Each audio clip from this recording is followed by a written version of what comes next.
Paul George has averaged 27, 28, 24, and 28 in his last 4 postseason trips, okay?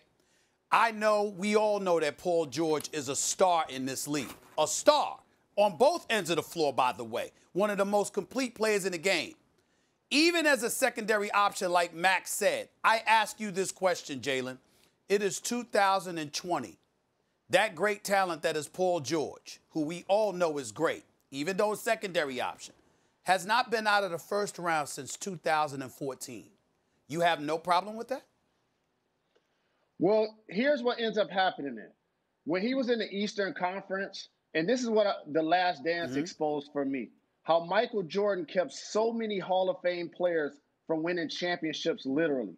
Stockton and Malone, Reggie Miller, Patrick Ewing, Charles Barkley, Gary Payton. That was going to potentially happen in the East with LeBron James if he initially stayed in Cleveland, but he went and joined Dwayne Wade in Miami. So now all of a sudden, players like Paul George, the Bulls with Derrick Rose, that closed their opportunity to come out of the East. And so I understand where you're going with the fact that he was not able to lift this team and advance in the playoffs, but this is why Dame Lillard is higher than him on this list, because he shot them down and he broke up their squad, Stephen A. I've always had Paul George around a top 12 player, and this list continues to confirm that, even when he was in Indiana. Well, last point before Max goes in here, Jalen, you remember, hold on, Max. Remember that first year, don't get me wrong, like I said, because we all know Paul George is a star. Mad love for him. One of those years, it wasn't to LeBron, it was to the Raptors before Kawhi had arrived. Lost in 7 games in the first round. Lost to Cleveland the following year. Goes to Oklahoma City. He didn't face LeBron that time. And then last year he lost to Damian Lillard. So what I'm saying is that it's not that, it's the fact that Paul George is a star that I can use the word underachieved. Because I'm not judging you for not winning a championship or not even getting to the conference finals. I'm talking about you haven't been out of the first round since 2014, and you are an absolute star. I think that's applicable to anybody. That's a fair point, but I would just point out that OKC lost Kevin freaking Durant in his prime, replaced him with Paul George, and remained about a 50-win team, won 49 and then 48 games.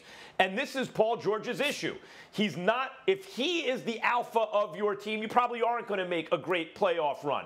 But as an overall package as a player, if he's the number 2, oh, it's problems. Whatever people want to say about Scottie Pippen, because I thought the Knicks were lucky to get past the Bulls when Jordan retired. I agree with that. And Pippen, other than Olajuwon, was the best player in basketball that year. I agree with that.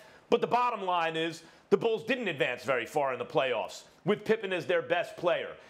Pippen was best suited as an impossibly great number 2 player. Paul George, too. I think he's absolutely a solution in the nucleus of a championship team, provided he's slotted right. So you're pointing to the fact that he can't lead the team to a championship. That's not Paul George, but that's not how I look at him as a player. That's not what I didn't That's say. where I was going. Go ahead, I basically gave the line of demarcation. So we're doing this list. Paul George is 13th. That's still an all-NBA caliber performer. That is, to your point, Stephen A., a star in today's game.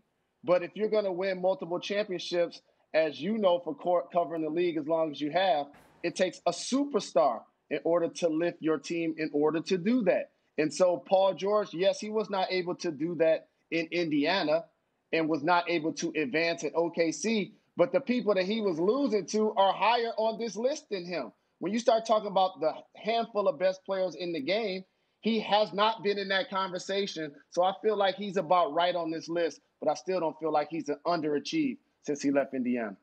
Well, I need to take another look at that list, because I don't know if anybody on Toronto was higher than him on this list, and he lost to them one time. And all I'm saying to you is, again, for me, I'm not thinking about championship. I'm not judging him about that. I'm not even judging him as a failure to get to the conference finals, because I understand you run into greatness yourself.